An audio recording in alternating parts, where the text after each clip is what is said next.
Dubai, कतार और सब जगह पे है। ऑस्ट्रेलिया में भी हम आ चुके हैं। यूपी जो सेक्टर है और पूरब के बसरबाज, मतलब जो चीज़ जैसे अंजू मैम सर है, उनने जो कॉन्सेप्ट लेके आ रहे हैं, जैसे पूरब के बसरबाज जो यूपी के मतलब पूरा पूर्वांचल के लिए, और हमारी जो प्रोडक्ट्स है वो भी वहाँ पे सूटेबल्स है और ऑलरेडी वो मार्केट्स में है। तो हम चाहते हैं कि श्रेया के प्रोडक्ट्स के साथ में वो भी आप ट्राई कीजिए, मतलब वहाँ के जो लोग हैं वो ट्राई करें, और पूरब के बसरबाज के साथ में जैसे मूवी देखते देखते उनको ये भी चीज़ पता चले कि ये प्रोडक्ट्स क्या है, और हमारे सर का, जैसे हमारे डायरेक्टर्स हैं उनका और सर के साथ में जैसे हम जुड़े हुए हैं, और ये आगे भी हम जुड़ना चाहते हैं। और जो मास मीडिया है डेफिनेटली जो वो प्लेटफॉर्म में जो चीज़ कर रही है, जो नए जैसे हिंदुत्व हो गया और ये जो चीज़ें ला रही है, अभी नया बिलाल भी आ रहा है, तो हम तो आगे उनके साथ तो जुड़ते ही रहेंगे। आपसे जो पूरब के बसरबाज और बिलाली जो दोनों प्रोजेक्ट है, इसका थीम बेसिकली क्या है? सुनने में थोड़ा कंट्रोवर्शियल लग रहा है, तो स्टार कास्ट के बारे में बताइए और प्रोजेक्ट तक। पूरब के बसरबाज आपको कंट्रोवर्शियल लग रहा है क्योंकि उसमें जो वर्ड इस्तेमाल किया गया, फ्रेज इस्तेमाल की गई है, वो उस तरह की है। मैंने पहले भी बताया कि ये जो रियलिटी है पूर्वांचल में, जो बलिया जो जगह है, वहाँ पर कैसे एक माफिया परिवार रहता है, और बिल्कुल रिमोट जो विलेज है उसमें रहते हुए बाहर का देखिए प्रभाव उन पर मीडिया के जरिए पड़ रहा है। तो परिवारों में जो महिलाएं हैं वो कैसे उनमें परिवर्तन आ रहा है, और कैसे वो अपने जो गांव की जो जड़ें हैं उससे भी जुड़ी हुई हैं और उस प्रभाव को भी ले रही हैं अपने भीतर। तो एक तरह की आयरन तो हो ही गई है। हमको लगता है कि जहाँ विसंगति है वहीं हास्य है, जहाँ आयरनी है वहाँ पर हंसी भी होती है, मजाक भी होता है, तंज भी होता है, व्यंग्य भी होता है। तो पूरब के बसरबाज में शिवाजी आपको देखने को मिलेंगी, विनीत कुमार एक बहुत फाइनेस्ट एक्टर हैं वो आपको देखने को मिलेंगे, अनिल चरणजीत हैं वो देखने को मिलेंगे, गरिमा श्रीवास्तव देखने को मिलेंगी।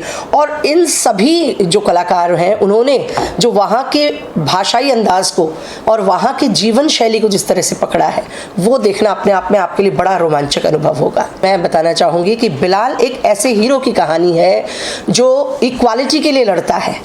वो जब पैदा होता है तो वो गुलाम पैदा होता है, और उस धीरे धीरे जब वो बड़ा होता है तो उसके दिल में ये सवाल पैदा होता है कि जब हम एक ही हवा में सांस लेते हैं, हम एक ही तरह का खून धरती पर बहाते हैं, तो फिर हम में ये अंतर क्यों? कोई मालिक है, कोई गुलाम है। तो वो उस अंतर को मिटाना चाहता है, और कैसे वो उसकी एक पूरी जर्नी है कि वो अपनी उस गुलामी की अवस्था में, उस दास्तां में संघर्ष करता हुआ फिर कैसे उसकी वो जो स्पिरिट ऑफ ट्रायम्फ है वो एंड में आपको देखने को मिलती है कि हाँ वो उस इक्वालिटी के लेवल तक आ ही जाता है। सिर्फ फिल्म कंटेंट नहीं, म्यूजिक में भी आप लोग का है इंटरेस्ट, हो बताइए और क्या वेंचर है जो कि आप शोकेस करेंगे, क्या कंटेंट आप शोकेस करेंगे मास टीवी के प्लेटफॉर्म पर? देखिए, मास टीवी एक अनमास्किंग एंटरटेनमेंट्स है। अब उसमें अभी फ़िलहाल हम लोग 4 चैनल को चला रखा है हम लोगों ने, जिसमें मास टीवी चलता है, जिसमें हमारी सीरीज़ चलती है। दूसरा चलता है मास सिनेमा, जहाँ पर हम सिनेमा लेकर आते हैं। तीसरा हमारा जो चलता है मास साउथ चलता है, जिसमें साउथ की मूवीज़ चलते हैं, साउथ की सीरीज़ चल रहा है। एक हम अभी आनंद प्रज्ञा करके हम लेकर आए हैं, जो आध्यात्म का चैनल है, जो एक अलग तरीके का चैनल आपको देखने को मिलेगा। साथ में मास म्यूज़िक हम लोगों का चलता है, जिसमें हमारे म्यूज़िक चल रहे हैं। आने वाले समय में हम कुछ बड़े बड़े कंटेस्ट सोच रहे हैं इन फ्यूचर में हम लोग करें, जिसमें कुछ बड़े जो नाम हैं उनको जोड़कर हम लोग अपनी कंपनी में लेकर आ रहे हैं। उनके साथ हम कुछ बड़े वेंचर्स को लेकर आएंगे मार्केट में, क्योंकि हमारा सिर्फ एक ही मकसद है। जैसे अभी श्रेया की बात हुई, बेसिकली क्या है कि हमारे हिंदुत्व नहीं, हमारे देश का जो धर्म है और जो भी हम संस्कृति चल रही है उसको बचाने की कोशिश करते हैं। तो बाहर के इतने प्रोडक्ट आते हैं यहाँ पर, और लोकल प्रोडक्ट एक अकेला पड़ जाता है। तो हमने भी श्रेया के साथ इसलिए जुड़े थे कि एक प्रोडक्ट इंडिया का प्रोडक्ट है, क्योंकि हम हमेशा कहते हैं कि इंडिया का चैनल इंडिया के लोगों के द्वारा, इंडिया के द्वारा चलाया जा रहा चैनल है, तो क्यों नहीं फिर इंडिया के प्रोडक्ट्स को लेकर हम चलें साथ में। तो उन चीज़ को देखते हुए हम इस चीज़ को लेकर चल रहे हैं। और फिर आने वाले समय में जो कल्चर में जो संगीत हो गया, आपका डांस हो गया, आपका एक्टिंग हो गया, बच्चे आजकल बहुत ज़्यादा टीवी की तरफ ज़्यादा दिख रहे हैं, उन चीज़ों को के साथ साथ हम इंडियन कल्चर को भी ज़िंदा रखने की कोशिश करेंगे। सर लास्टली ये जानना चाहूँगा कि इंफॉर्मेशन ब्रॉडकास्टिंग मिनिस्ट्री ने कहा था कि फिल्म टेलीविजन OTT डिजिटल सबके लिए एक ही रेगुलेशन होना वाला है, सेंसर की बात करें तो वो कहाँ तक सही है, आपको ज़्यादा इन्फॉर्मेशन होगा अगर वो आता है तो कितना ज़्यादा और मुश्किल हो जाएगा, क्योंकि OTT पे प्रैक्टिकली देखा जाए तो लोग एक फ्रीडम खोजते हैं, आर्टिस्ट को एक फ्रीडम मिलता है, दर्शकों को जो देखना चाहते हैं वो मिलता है, तो वो कितना ज़्यादा एक आप लगता है बून होगा या एक चैलेंज हो जाएगा कि हाँ कंटेंट जो प्रोवाइड कर रहे हैं उसके लिए, क्योंकि आपको बहुत लिमिटेशंस में रखना पड़ेगा चीज़ों को। देखिए, जहाँ मास टीवी की बात की जाती है, मास टीवी OTT की बात की जाती है, तो ये डर हमारे दिमाग में बिल्कुल भी नहीं है, पहली बात तो, क्योंकि हम इस तरह भी कंटेंट लेकर ही नहीं आते। दूसरी बात है कि जहाँ हम सैटेलाइट की बात करते हैं उसके बहुत से रूल रेगुलेशन होते हैं जो गवर्नमेंट अपने अंडर में रखती है।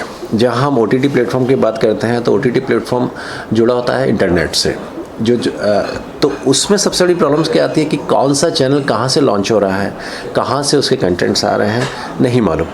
आज आप लिमिटेशन कर सकते हैं सैटेलाइट्स पर, उन पर आप एक रोक सकते हैं उनको कई जगह पर, लेकिन जहाँ आप जब OTT प्लेटफॉर्म पे जा रहे हैं, जब वाईफाई पे जा रहे हैं, तो वो तो पूरा वर्ल्ड खुला हुआ है आपके लिए।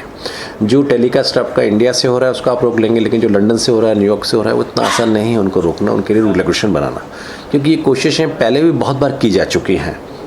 हमारे देश में नहीं, बहुत सारे देशों ने कोशिशें की हैं ये, लेकिन वो बहुत मुश्किल होता है। लेकिन हम तो चाहते हैं अगर इस टाइप की कुछ गतिविधियाँ होती हैं हमारे देश के अंदर तो शायद हमारा कल्चर बच सके, जो बहुत जल्दी में और बहुत जल्दी नीचे गिरता चला जा रहा है।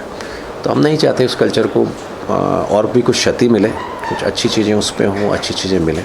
देखिए, ये अंजू जी बताएंगे आपको, क्योंकि ये प्रोड्यूसर हैं हमारे चैनल की और ये ज़्यादा जानते हैं कौन सी चीज़ें हमारे चैनल के लिए बेस्ट रहेंगी।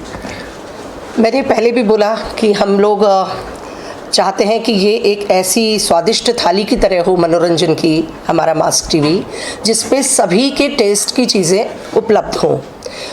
कुछ लोगों का मानना है कि ओवरटली बहुत बोल्ड एडल्ट कंटेंट होना, ये मुझे नहीं लगता ये पब्लिक का टेस्ट हो सकता है। ये प्राइवेटली आपका टेस्ट हो सकता है कि आप प्राइवेटली ऐसी चीज़ें देखते हो, उनको एंजॉय करते हो, लेकिन हम देखते हैं हमारी संस्कृति में एटलीस्ट कि जब हम अपने माता पिता के सामने होते हैं या अपने बुज़ुर्गों के सामने होते हैं तो कई शब्द तक बोलने से हम परहेज़ करते हैं, तो फिर कंटेंट कैसे हम उस तरह का लाएंगे। जैसे पूरब के भसड़बाज के लिए कहा जा रहा है कि भाई ये बड़ा नहीं, ये बोल्ड कंटेंट नहीं है, ये वास्तविकता है वहाँ की, ये वहाँ की वही ज़ुबान है जो बोली जाती है। और जिस तरह का आप चरित्र लेते हैं, पात्र लेते हैं, वो मैंने कहा ना कि फिर मैं उसको अलग तरह की ज़ुबान दे दूंगी तो आप कहेंगे कि तो आपने पात्र के साथ ही न्याय नहीं किया, आपने तो उसकी भाषा शैली के साथ न्याय नहीं किया। तो वो जो पात्रों का चयन होता है, हम लोग कोशिश करते हैं अलग अलग तरह की कहानियाँ हों।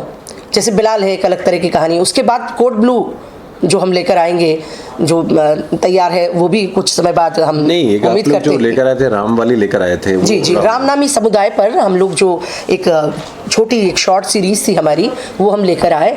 किस तरह से एक व्यक्ति जो बड़ी जाति और छोटी जाति के उस जो आपस की जो संघर्ष है उसमें फंसा हुआ है, उस विद्रूपता से निकलते हुए जिसको उसको लगता है कि मैं राम का नाम क्यों नहीं ले सकता, सिर्फ इसलिए कि मैं एक किसी अलग तरह की जाति में पैदा हुआ हूँ। वो पूरे शरीर पर अपने पाता है कि राम नाम लिखा हुआ है।